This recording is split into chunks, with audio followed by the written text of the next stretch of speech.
నోటను చూపించి చాలా బ్రహ్మాండంగా మనందరినీ కూడా మోసగించింది కాంగ్రెస్ ప్రభుత్వం.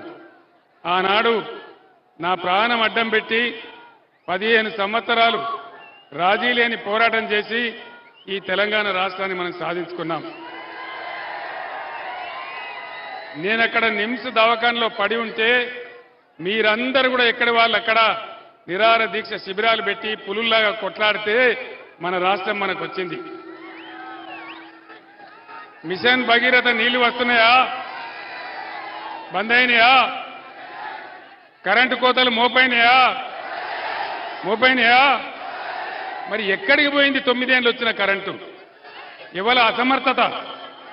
మంచిగా వచ్చిన మంచినీళ్లు పట్టణంలో అయితే పేదలకు ఒకటే ఒక రూపాయికి నల్లా కనెక్షన్ ఇచ్చినాం. అందరి పేదల ఇళ్లలో నల్లాలు పెట్టినాం.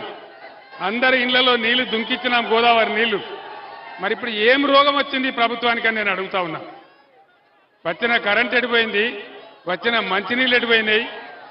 చదువుకునే విద్యార్థులకు, పేద విద్యార్థులకు 20 లక్షలు విదేశాలలో చదువుకోవడానికి స్కాలర్షిప్ ఇచ్చినాం. అవి బంద్ పెట్టినారు. ఫీజు రియంబర్స్మెంట్ మా బంద్ పెట్టినారు. గురుకులాలలో కలుషిత ఆహారం తిని విద్యార్థులు దవాఖాన్ల పాలవుతా ఉన్నారు. ఎందుకు ఇంత నిర్లక్ష్యం? మీకు చేనేత కార్మికులు పట్టది, గీత కార్మికులు పట్టది, బీడీ కార్మికులు పట్టది, విద్యార్థులు పట్టరు, విద్యార్థుల ఫీజులు పట్టాయి. కేసీఆర్ కిట్ వస్తుందా?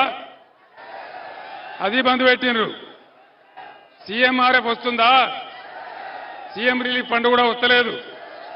మరి ఎక్కడికి మాయమైన ఇవన్నీ? ఇది ఎట్లున్నదంటే అన్న వస్త్రానికి పోతే ఉన్న వస్త్రం పోయినట్టున్నది, అడుక్కోవడానికి పోతే ఉన్న గోచి కూడా గుంజుకున్నట్టున్నది. కొత్త స్కీములు గంగల కలిసినాయి, ఒకటి అమలు కాలేదు. పాత స్కీములు కూడా మొత్తం బంద్ పెట్టేటువంటి ఒక దుర్మార్గం జరుగుతూ ఉంది. బ్రహ్మాండమైన ఐటీలో, పారిశ్రామిక రంగంలో వేల లక్షల కోట్ల పెట్టుబడి తెచ్చినాం. ఇవాళ పేపర్లలో వార్తలున్నాయి. ప్లాస్టిక్ ఇండస్ట్రీ, అల్యూమినియం ఇండస్ట్రీ వాళ్ళందరూ కూడా బేజారైతా ఉన్నారు. అందరూ కూడా ఇక్కడ వెళ్ళిపోవాలని ఆలోచిస్తా ఉన్నారని చెప్తా ఉన్నారు. రాష్ట్రం యొక్క పరువు గంగలో కలిసిపోతా ఉంది. మీ అందరినీ కూడా నేను కోరేది ఒకటే, దయచేసి ఈ దుర్మార్గ ప్రభుత్వం ఏమి చేయదు. ఇవాళ కొంతమంది మాట్లాడుతున్నారు. ఏం మాట్లాడుతున్నారు? బీజేపీకి కాంగ్రెస్కు పోటీ ఉంది, బీఆర్ఎస్కు ఎంపీలు ఎందుకు అని మాట్లాడుతున్నారు. నలుగురు బీజేపీ ఎంపీలు గెలిచిండ్రా? కాదు, 4 ఎంపీలు గెలిచిండ్రు. 4 రూపాయలను తెచ్చిండ్రా? ఏమైనా అభివృద్ధి చేసిండ్రా? ఈడ అరవింద్ ఎంపీ గెలిచిండు. పొద్దున లేస్తే విషం చింపడం తప్ప 4 రూపాయల పని అయిందా పని? పసుపు బోర్డు వచ్చిందా? నిజాం షుగర్ ఫ్యాక్టరీ తెరిచిండ్రా? మరి వీళ్ళకి ఎందుకు వేయాలి ఓటు? దయచేసి ఆలోచన చేయండి. మోడీ చెప్పింది జరగదు, ఎంపీలు గెలిచి ఏం చేయరు. ఈ రాష్ట్రంలో ఒక మంత్రి, కేంద్ర మంత్రి ఉంటే 5 రూపాయల అభివృద్ధి జరగదు. దీని మీదికెళ్ళి మోడీ గవర్నమెంట్ మొత్తం జూటా వాగ్దానాలు. సబ్కా సాత్ సబ్కా వికాస్ ఏమైనా అయిందా? ఏం కాలే కానీ సబ్కా సత్యనాశ అయింది. మొత్తం మందిని ముంచేసింది మోడీ.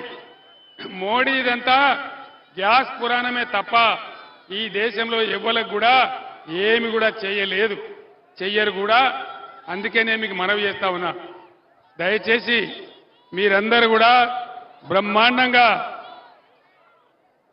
బ్రహ్మాండంగా ఆలోచన చేయాలి. యువకులకు నేను ఒక మాట చెప్తా ఉన్నా. జగిత్యాల ప్రాంతంలో కూడా లంబాడా బిడ్డలున్నారు. నేను కూడా లంబాడా తండాలు తిరిగిన. ఇవాళ నిన్న హైకోర్టులో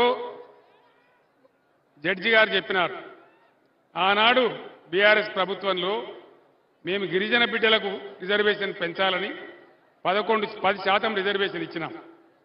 ఇవాళ హైకోర్టులో కేసు పడ్డది.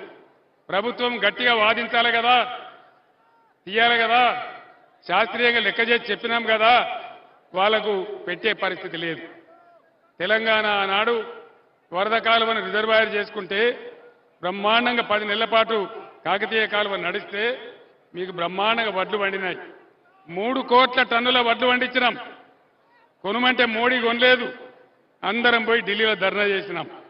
ఆ మోడీ అంటాడు, మీరు మీ తెలంగాణ ప్రజలకు యాసంగి వడ్లు కొద్దిగా నూకలైతే అంటే మీ తెలంగాణలో నూకలు తినండి అంటాడు. నూకలు తినమన్నటువంటి నూకరాజు ఈ ప్రధానమంత్రి మోడీ. మరి ఇప్పుడు మళ్ళా ఓటేయన్న మనము దేనికోసం వేయాలా? దయచేసి ఆలోచన చేయాలి. ఈ రాష్ట్రం మీది, భవిష్యత్తు మీది. మీరు యువకులు ఆలోచించి ఓటు వేయాలి తప్ప ఆగమాగం ఓటేయద్దని చెప్తా ఉన్నా. ఈ బిల్డింగ్ మీద నాకంతా యువ సోదరులు కనపడతా ఉన్నారు. యువ సోదరులారా, ఈ తెలంగాణ మీది, భవిష్యత్తు మీది.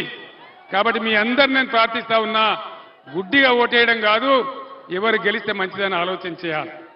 ఇవాళ నరేంద్ర మోడీ చివరికి ఏం చేస్తున్నాడు? మనకున్నది ఒకటే గోదావరి నది. ఈ గోదావరిని కూడా నేను తమిళనాడుకు తీసుకుపోతా, కర్ణాటక తీసుకుపోతా అంటా ఉన్నాడు. బీజేపీ ఎంపీలు గెలిస్తే మోడీ ముందర మాట్లాడతారా? చేతులు కట్టుకొని నిలబడతారు తప్ప. అదే బీఆర్ఎస్ ఎంపీలు గెలిస్తే పార్లమెంటులో దద్దరిల్లేటట్టు కొట్లాడతారు. మన గోదావరి మనకు ఉండాలన్నా, మన కృష్ణా నీళ్లు మనకు దక్కాలన్నా, మన హక్కులు మనకు ఉండాలన్నా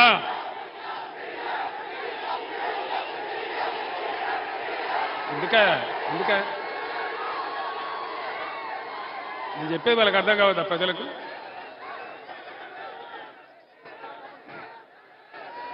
నేను ఒక్కటే మాట తెలంగాణ ప్రజలను